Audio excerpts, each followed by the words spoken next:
이번 주간에는 5월 8일 어버이날 주간이었습니다. 저는 제 자식들 3명이 카네이션, 편지 그리고 케이크를 사주어서 함께 먹으며 즐거운 시간을 보냈습니다.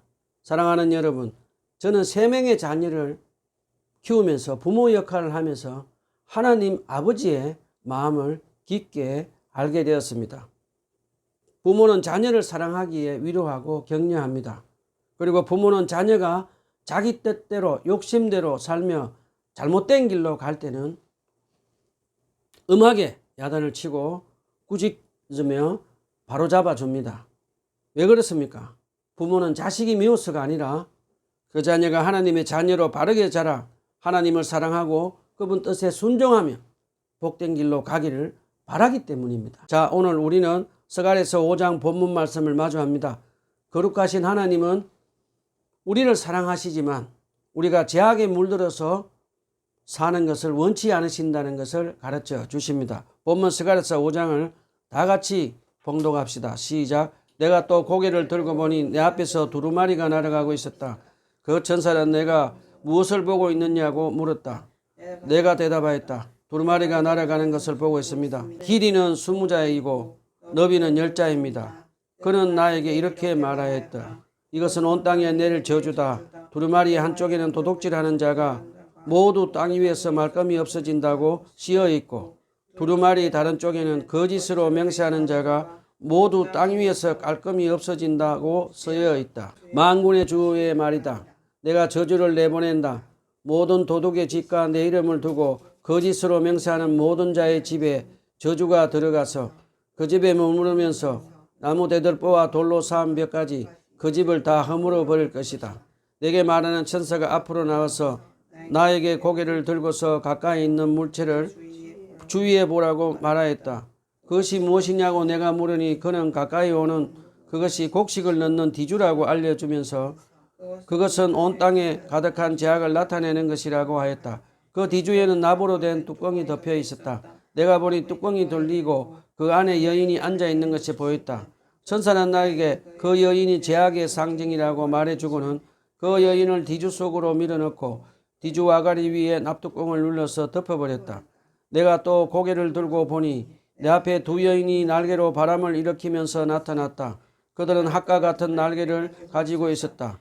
그들은 디주를 들고 공중으로 날아갔다. 내게 말하는 천사에게 저 여인들이 그 디주를 어디로 가져가는 것이냐고 물었다. 그가 나에게 대답하였다. 바빌로니아 땅으로 간다.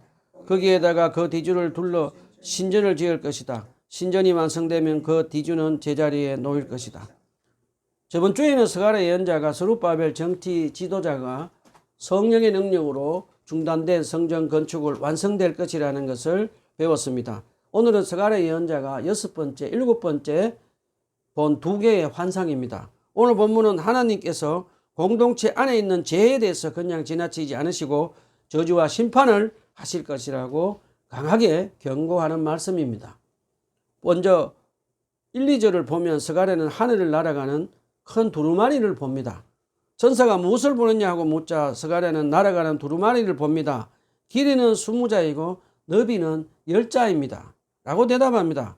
이 크기는 오늘날로 계산하면 길이 약 9m이고 너비 4.5m 정도입니다. 쉽게 말하면 마치 오늘날 도시 광장이나 한복판에 누구나 멀리서도 볼 수 있는 높은 곳에 있는 대형 전광판처럼 하나님께서 온 백성 앞에 분명히 드러내시는 말씀의 경고라고 볼 수 있습니다. 여러분, 성경에서 두루마리는 보통 하나님의 말씀을 양피지에 기록해서 그의 백성에게 진리와 율법의 말씀을 전해주는 상징입니다. 그래서 스가랴가 본 이 두루마리는 단순한 종이가 아니라 하나님의 말씀이 온 땅 위에 선포되고 있다는 뜻입니다.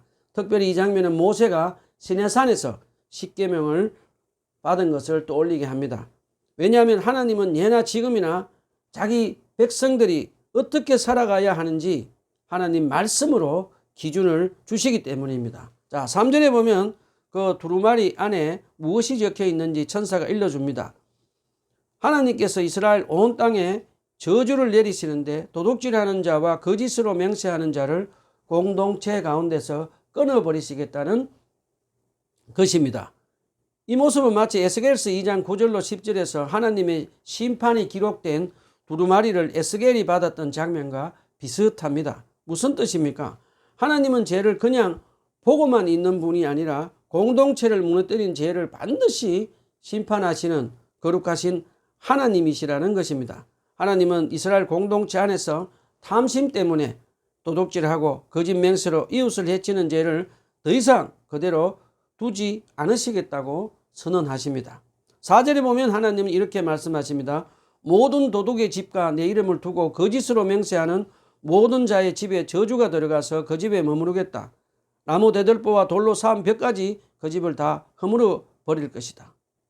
이것은 단순한 개인의 실수에 대한 경고가 아닙니다. 죄가 삶의 방식이 되고 습관이 된 자들, 회개하지 않고 끝까지 계속 죄를 짓는 자들에 대한 하나님의 단호한 심판의 말씀입니다. 먼저 도둑질의 뿌리가 무엇인지 우리 한번 알아봅시다. 도둑질은 단순히 남의 물건을 훔치는 행동만이 아닙니다. 그 뿌리는 탐심입니다. 여호수아 7장에 보면 아간은 하나님의 바쳐야 할 것을 몰래 숨겼습니다. 그는 아무도 모르리라 생각했지만 그 한 사람의 탐심 때문에 이스라엘 공동체 전체가 아이성 전투에서 패배했습니다. 무슨 뜻입니까? 숨겨진 탐심 하나가 나만 무너뜨리는 것이 아니라 가정과 공동체까지 무너뜨릴 수 있다는 것입니다. 사랑하는 여러분, 이런 죄는 구약 시대만 있었던 것이 아닙니다. 신약의 초대교회에서도 비슷한 일이 있었습니다. 사도행전 5장을 보면 아나니아 삽비라 부부는 땅을 팔아 일부를 감추고도 마치 전부를 바친 것처럼 거짓말했습니다. 문제는 단순히 일부를 남긴 것이 아니었습니다. 하나님 앞에서 그리고 공동체 앞에서 탐심을 이기지 못하고 거짓으로 자신을 높이고 성령 하나님을 속이려 했다는 것입니다. 결국 성령 하나님은 초대교회가 시작되는 이 중요한 시기에 마치 갓 돋아난 어린 새순이 벌레에 먹히면 죽어버리듯이 이제 막 세워져가는 초대교회를 무너뜨리려는 탐심과 거짓의 벌레를 성령 하나님은 그대로 두지 않으시고 엄중히 심판하셨습니다. 사랑하는 여러분, 이것이 무엇을 뜻합니까? 하나님은 구약과 신약에서 똑같이 공동체를 무너뜨리는 탐심을 이기지 못하고 도둑질하고 거짓말하는 것을 결코 가볍게 여기지 않으신다는 것입니다. 우리 마음 안에 숨겨진 탐심과 거짓은 개인만 무너뜨리는 것이 아니라 가정과 교회 공동체까지 무너뜨릴 수 있음을 가르쳐 줍니다. 자, 그 다음에 거짓 맹세에 대해서 한번 알아봅시다. 거짓 맹세는 이웃의 재산을 빼앗고 정의를 무너뜨리고 심지어 이웃의 생명까지 죽일 수 있습니다. 열왕기상 21장을 보면 아합 왕은 나봇의 포도원을 탐냈고 그의 아내 바알 숭배자 이세벨은 거짓 정인을 세워 나봇을 죽게 했습니다. 결국 탐심과 거짓 맹세가 결합할 때 살인까지 나왔습니다. 더 심각한 것은 여호와의 이름으로 거짓 맹세하면 제3계명 하나님의 이름을 망령되이 부리는 죄까지 범하는 무서운 죄를 짓게 된다는 것입니다. 사랑하는 여러분, 하나님은 스룹바벨을 통해 성전을 재건하시기 전에 먼저 공동체 안에 죄를 정결하게 하기를 원하셨습니다. 왜 그렇습니까? 죄를 품은 채 성전만 세운다고 참된 하나님의 공동체가 되는 것이 아니기 때문입니다. 하나님은 탐심을 이기지 못하고 도둑질하고 거짓 맹세로 공동체를 무너뜨리는 죄를 심판하십니다. 오늘날도 마찬가지입니다. 세속화와 물질주의로 세상의 진리를 잃고 깊은 영적 침체에 빠진 한국교회는 교회 건물보다 먼저 우리 안에 탐심과 거짓말, 위선을 진정으로 회개해야 합니다. 여러분, 왜 인간이 탐심과 거짓에 무너집니까? 하나님의 사랑보다 세상을 더 사랑하기 때문입니다. 하나님의 참사랑을 잃어버리면 인간은 자기 뜻과 욕심대로 살게 되고 돈을 우상으로 섬기다가 결국 죄의 길로 무너집니다. 그러므로 우리는 우리 죄를 대속하시기 위해 십자가 위에서 피 흘려 죽기까지 하신 하나님의 아들 예수 그리스도의 십자가의 사랑을 붙들고 살아가야 합니다. 저와 여러분은 십자가 사랑을 붙들고 성경 말씀과 기도로 주님과 친밀한 교제로 성령 충만을 받아서 주님 뜻에 순종하고 죄를 물리치고 거룩함을 지키며 살아갑시다. 우리가 그렇게 죄를 멀리하고 거룩하게 살면 하나님은 우리 가정과 한국 교회를 다시 거룩하게 세워주실 것입니다. 사랑하는 여러분, 자, 우리는 앞서 날아가는 두루마리 환상을 통해 하나님의 말씀을 저버리고 계속해서 도둑질하고 거짓 맹세하는 자들에게 하나님의 저주와 심판이 임한다는 사실을 배웠습니다. 성경을 보면 하나님의 심판은 마치 거대한 맷돌이 돌아가는 것과 같습니다. 겉으로 보기에는 아주 천천히 더디게 돌아가는 것처럼 보이지만 끝까지 하나님의 경고를 거부하는 자에게는 결코 예외가 없습니다. 큰 맷돌이 천천히 돌아가며 곡식을 하나도 남김없이 가루를 만들어 버리듯 하나님께서는 모든 죄를 정확하고 철저하게 심판하십니다. 성경 역사를 보십시오. 이스라엘 백성들은 하나님의 경고를 가볍게 여기며 거듭거듭 하나님 말씀에 불순종했습니다. 그 결과 결국 AD 70년 예루살렘 성전이 완전히 무너지고 그들은 온 세상으로 흩어지는 뼈아픈 심판을 겪어야 말았습니다. 자, 스가랴 예언자가 본 7번째 환상이 무엇인지 함께 살펴보겠습니다. 5절로 6절에 보면 천사가 스가랴 예언자에게 고개를 들어 가까이 오는 것을 자세히 보라고 말합니다. 그러자 스가랴가 그것이 무엇입니까? 하고 묻습니다. 천사는 이것은 디주다 하고 대답합니다. 개역 성경에는 에바라고 기록되어 있고 우리가 사용하는 세번역에는 디주라고 번역되어 있습니다. 이 디주는 곡식을 담는 도구입니다. 당시 사람들은 이 디주에 곡식을 담아 사고 팔며 장사했습니다. 그런데 문제가 있었습니다. 하나님 백성 가운데서도 곡식의 양을 속이고 저울을 속이고 이익을 더 남기기 위해서 결국 가난한 사람들에게 고통과 피해를 주는 탐심의 죄가 가득했다는 것입니다. 쉽게 말하면 이스라엘 백성들은 하나님을 믿는다고 하면서도 하나님보다 돈을 더 사랑하며 우상으로 섬기며 산 것입니다. 그래서 디주는 단순한 곡식통이 아니라 온 땅에 가득한 탐심과 경제적 불의 그리고 하나님보다 돈을 더 사랑하는 죄악을 보여주는 상징입니다. 아모스 8장 4절 6절에 보면 그 시대를 이렇게 고발합니다. 빈궁한 사람들을 짓밟고 이 땅에 가난한 사람을 망하게 하는 자들아 대는 줄이고 추는 느리면서 가짜 저울로 속이자 하는구나. 이스라엘 백성들은 겉으로는 하나님의 절기를 지키고 종교생활은 열심히 했습니다. 그러나 실제 삶에서는 돈을 우상처럼 섬기며 탐심으로 장사하고 가난한 동족들에게 고통을 주었습니다. 하나님은 이런 죄를 결코 가볍게 보지 않으셨습니다. 왜냐하면 이것은 단순히 장사의 문제가 아니라 하나님보다 돈을 더 사랑하는 영적 우상 숭배였기 때문입니다. 그래서 하나님은 경고합니다. 너희 조상들이 탐심과 우상 섬김으로 불순종으로 바벨론 포로가 되었듯이 너희도 회개하지 않으면 같은 심판을 피하지 못할 것이다 라고 말씀하십니다. 사랑하는 여러분, 이 말씀은 오늘 우리 시대에도 결코 구약 이야기가 아닙니다. 오늘날 저울을 속인다는 것은 단순히 장사 속임수만이 아닙니다. 거짓으로 세금 보고하는 것, 불의한 방법으로 이익을 남기는 것, 가난한 사람들의 고통은 외면한 채 탐심으로 자기 배만 불리는 것, 이 모든 것이 하나님 앞에서는 디주의 죄가 될 수 있습니다. 특별히 우리 시대에도 부동산 투기와 같은 문제도 깊이 생각해 볼 필요가 있습니다. 땀 흘린 정직한 수고보다 부동산 투기를 해서 번 불로소득을 하나님의 축복처럼 여기고 집 없는 청년들과 가난한 이들의 아픔은 외면한 채 자기 이익만 추구한다면 우리는 스스로 질문해 보아야 합니다. 나는 정말 하나님을 사랑하는가? 아니면 돈이라는 우상을 더 사랑하는가? 여러분, 하나님보다 돈을 더 사랑하면 탐심은 결국 우상이 됩니다. 안타깝게도 한국 교회 안에서도 부동산과 재산 문제 앞에서 세상과 다르지 않은 모습이 있었던 것을 우리는 회개해야 합니다. 교회가 하나님 나라보다 재산 정식, 복음보다 땅값 상승에 더 민감하다면 스가랴의 디주 환상에서 우리는 결코 자유로울 수 없습니다.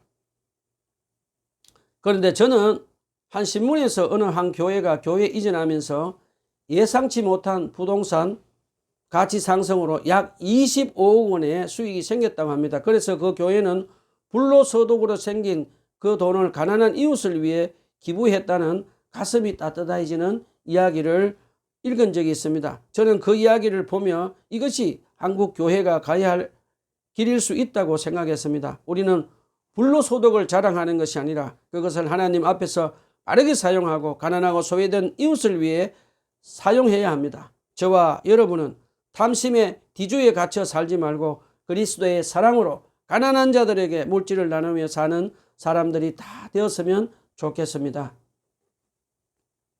사랑하는 여러분, 지금 우리 시대에 돈처럼 하나님을 대적하는 강력한 우상이 또 있겠습니까? 돈은 우리에게 편리함을 줄 수 있지만 그러나 돈이 하나님 자리에 올라서는 순간 만몬 우상이 됩니다. 우리는 이스라엘 백성들처럼 하나님보다 돈을 더 사랑하면 결국 믿음은 무너지고 우리 영혼은 병들게 되고 멸망의 길로 가게 됩니다. 저와 여러분은 회개하지 않는 죄는 결국 우리를 영적 바빌론으로 끌고 가는 것 명심합시다. 저는 하나님의 은혜로 영국에 가서 장학금을 받고 5년 동안 신학 공부를 한 적이 있습니다. 그때 영국의 많은 교회도 물질적 풍요 속에서 점차 세속화되며 신앙의 열정을 잃어버리고 교회가 텅텅 비어버리고 문을 닫고 마는 것을 보았습니다. 돈이 하나님보다 커지는 순간 탐심은 우상이 되고 바빌론의 길로 갑니다. 그러므로 저와 여러분은 십자가로 돌아가야 합니다. 사랑하는 여러분, 악한 사단은 지금도 우리를 유혹합니다. 돈이 최고다. 돈만 있으면 모든 것 다 할 수 있다. 그리고 이 세상에 진정한 사랑은 없다라고 하며 예수 그리스도의 십자가 사랑을 믿지 못하도록 거짓말로 우리를 유혹합니다. 여러분, 악한 사단의 거짓말에 속지 맙시다. 예수님은 분명히 말씀하셨습니다. 너희는 하나님과 재물을 함께 섬길 수 없다. 또한 주님은 말씀하셨습니다. 너희가 나를 사랑하면 내 계명을 지킬 것이다. 여러분 기억하십시오. 예수 그리스도께서 우리를 사랑하셔서 십자가 위에서 피 흘려 죽기까지 우리 죄를 대속하셨습니다. 그 은혜로 우리는 죄에서 구원받고 성령으로 거듭나서 하나님의 자녀가 되어 부활과 영원한 생명의 소망을 두고 살게 되었습니다. 그러므로 저와 여러분은 십자가의 사랑을 늘 기억하며 탐심과 우상의 바빌론의 길을 버리고 주님을 사랑하고 주님 뜻에 순종하며 우리 가진 물질을 가난한 이웃에게 나누며 거룩한 삶을 살아갑시다. 자, 그동안 하나님께서는 뒤주를 통해 이스라엘 공동체에 가득한 탐심과 경제적 불의를 보여주셨습니다. 그런데 환상은 여기서 끝나지 않습니다.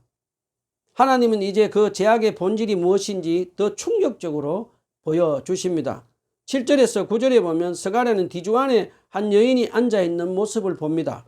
천사는 그 여인을 가리켜 이것이 죄악이다라고 말합니다. 즉 뒤주 속에서 감추어진 탐심과 경제적 불의 그리고 하나님보다 다른 것을 더 사랑하는 우상 숭배의 실체가 한 여인의 모습으로 드러난 것입니다. 성경에서는 때때로 하나님을 떠나 우상을 따르는 배교와 타락은 영적 음녀의 이미지로 표현되기도 합니다. 그러므로 이 여인은 단순히 한 사람을 말하는 것이 아니라 이스라엘 공동체 안에 퍼져 있는 죄악의 본질을 상징적으로 보여줍니다. 특별히 구약시대에는 하나님의 백성이 이방 여인으로 인해 우상 숭배에 물들어 믿음을 잃어버리는 일이 계속해서 반복되었습니다. 솔로몬도 이방 아내들의 영향으로 마음이 하나님께서 돌아서서 우상 숭배에 빠졌습니다. 또 아합 왕도 바알을 섬기던 이방 여인 이세벨 아내로 맞이한 뒤에 그 영향으로 바알을 섬기며 이스라엘을 우상 숭배의 길로 끌고 갔습니다. 포로기 이후에도 스가랴의 동시대에 산 에스라와 느헤미야는 하나님의 백성이 이방 여인으로 인해 우상 숭배의 영향 아래 다시 무너지는 모습을 보며 강하게 책망합니다. 중요한 것은 단순히 이방 여인 자체가 문제가 아니라 하나님보다 우상을 더 사랑하도록 마음을 빼앗기는 영적 타락이 문제였다는 것입니다. 다시 말해 뒤주 속 여인은 이스라엘 백성이 탐심과 음란, 우상 숭배를 통해 하나님과 거룩한 언약을 버리고 세상의 유혹에 넘어간 모습을 보여줍니다. 자, 이어서 9절에 보면 그 여인이 뒤주 밖으로 나오려고 하자 천사는 무거운 납덩어리로 그 여인을 다시 뒤주 속에 가두어 버립니다. 이 장면은 하나님께서 죄를 모르시는 척 하지 않으시고 그 죄의 실체를 정확히 드러내시며 결국 반드시 심판하신다는 뜻입니다.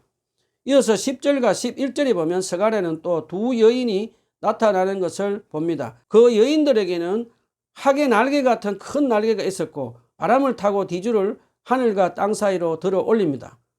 스가랴 예언자가 본 이 여인처럼 생긴 두 사람은 양쪽 두 날개를 가진 천사로 보입니다. 우리는 여기서 천사는 남성의 모습으로 또 여성의 모습으로 또 여러 가지 모양으로 다양한 모습으로 나타나는 것을 우리에게 가르쳐 줍니다. 자, 스가랴가 천사에게 묻습니다. 이 사람들이 뒤줄을 어디로 가져갑니까? 그러자 천사가 대답합니다. 그들이 그것을 바벨론 땅으로 가져가 거기에 집을 지을 것이다. 그리고 집이 준비되면 그 뒤줄을 거기에 둘 것이다. 사랑하는 여러분, 이 장면은 매우 중요합니다. 하나님은 죄를 그냥 예루살렘 한가운데 두지 않으십니다. 죄악을 드러내시고 가두시고 결국 하나님 백성의 공동체 밖으로 옮겨버리십니다. 왜 하필 바빌론입니까? 바빌론은 성경에서 하나님을 대적하는 교만, 탐욕, 음란, 우상숭배, 세속적 반역의 중심지로 자주 나타납니다. 쉽게 말하면 하나님을 떠난 죄악이 가야 할 본래 자리로 되돌아가는 것입니다. 이스라엘이 하나님을 버리고 바빌론의 죄를 따라가면 결국 그 죄는 다시 바빌론의 심판과 연결된다는 뜻입니다. 이것은 하나님께서 죄를 내 백성 가운데 그대로 두지 않겠다고 하시는 강력한 선언입니다. 사랑하는 여러분, 죄는 절대 가볍지 않습니다. 탐심, 우상 숭배, 거짓, 음란, 불의 같은 죄들이 진정으로 뉘우치고 회개하지 않으면 결국 우리 삶을 하나님과 멀어지게 하고 제약된 영적 바빌론으로 끌려간다는 거 기억합시다. 그러므로 저와 여러분은 죄를 숨기거나 변명하지 말고 성령님의 인도하심을 따라 예수 그리스도의 십자가 앞으로 나아갑시다. 그리고 우리가 연약한 인간으로 지었던 탐심과 거짓, 돈과 음란의 우상 숭배를 정직하게 회개합시다. 그리고 주님의 십자가 보혈로 다시 죄를 용서받는 은혜를 받아서 거룩한 하나님의 백성으로 다시 살아갑시다. 말씀을 정리합시다. 사랑하는 성도 여러분, 하나님은 죄를 심판하시는 정의의 하나님이십니다. 그러나 우리가 진정으로 죄를 회개하는 자를 용서하시고 회복하시는 사랑과 자비의 하나님이십니다. 그러므로 저와 여러분은 바벨론의 탐심과 거짓 그리고 물질을 우상으로 삼는 길을 버리고 우리 주 예수 그리스도의 십자가의 사랑을 붙들어야 합니다. 그리고 날마다 성경 말씀과 기도로 주님과 친밀한 교제하며 성령 충만함을 받아서 주님 뜻에 순종하고 죄를 물리치며 거룩함을 지키며 살아갑시다. 우리가 그렇게 거룩하게 살아갈 때 하나님은 우리 가정과 한국 교회와 다음 세대를 다시 새롭게 세워주실 것입니다. 아멘. 기도합시다.